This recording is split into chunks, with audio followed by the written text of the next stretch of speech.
I'm Sean Sharko here with my business partners Austin Weisenbeck and Adrian Mendoza. Together we're the senior managers of the Sharko Weisenbeck team.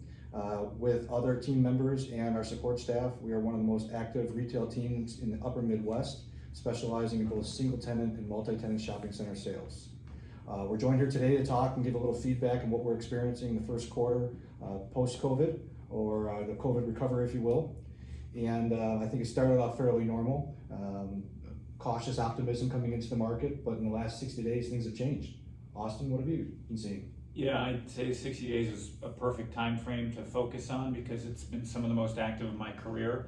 The buyer activity is palpable. The sense of optimism and restored confidence is very noticeable.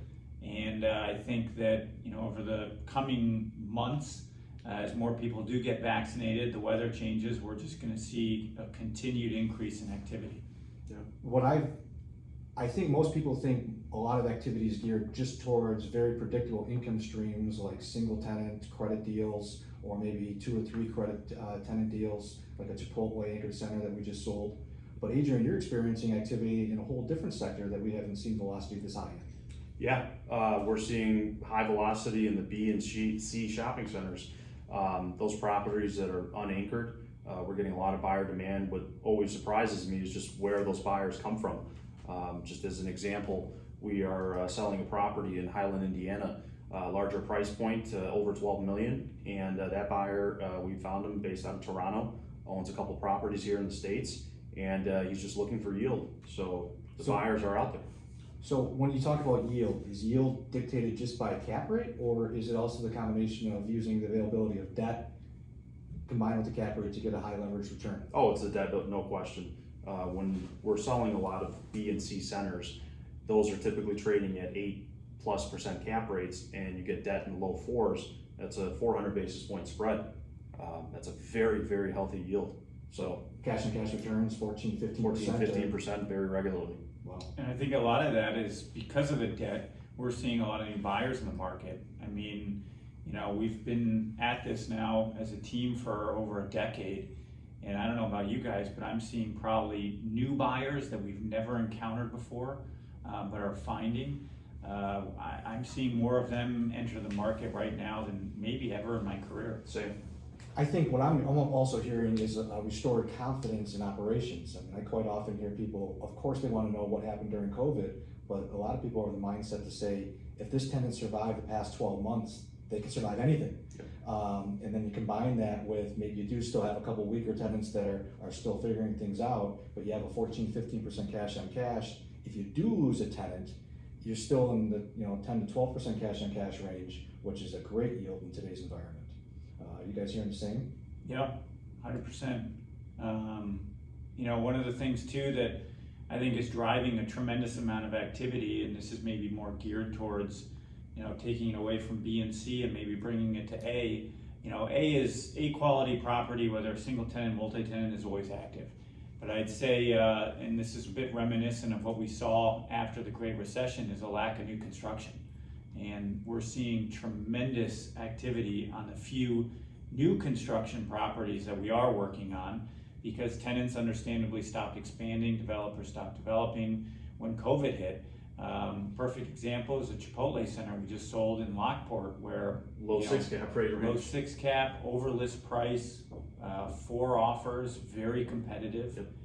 And single tenant, obvious as well. I mean, we've got a single tenant Binny's under contract, a Tesla under LOI, all at cap rates that pre-COVID would have surprised, I think, all of us. What about, you mentioned new construction being down. Is it just the lack of tenant expansion, or does the cost of construction, then hence the rates that need to be charged to tenants, also factor in all this? Yeah, I mean, I think the developer clients that we're talking with, commodity prices are high, and that's making, I think, some of these deals a little harder to pencil. Do you think that factors into why buyers are now going to some of the B and C product then, just because of the low rents? I absolutely do think it does. When you have low rents, you have replaceability of the income stream. Your income stream is durable because if anything happens, you can replace a certain tenant if they're paying a lower rent. So I absolutely do think it does. So if I'm hearing everybody correctly, we're really seeing two, generically speaking, two different buyer pools. You're seeing a buyer pool for very predictable income streams like single tenant or new construction credit deals that are willing to accept a low yield, in some cases a very low yield.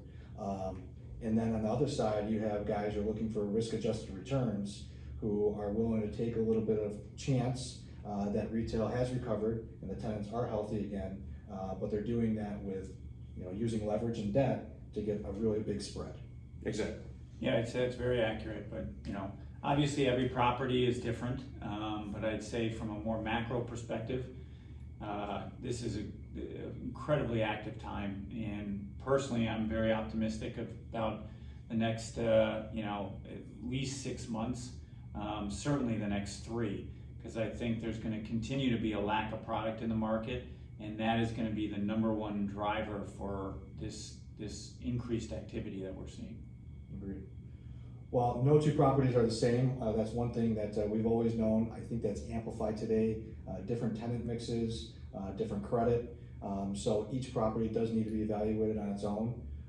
If we can help anybody out in the audience look at your property, it's something that you should be checking on at least once, if not twice a year, to see how your property stacks up to the marketplace. We'd love to be a resource for you. Guys, anything to add? No, I think that's great. As Sean said, please utilize us as another resource for you in the market, and we hope to be in touch with you soon. Thank you. Thank you. Thank you.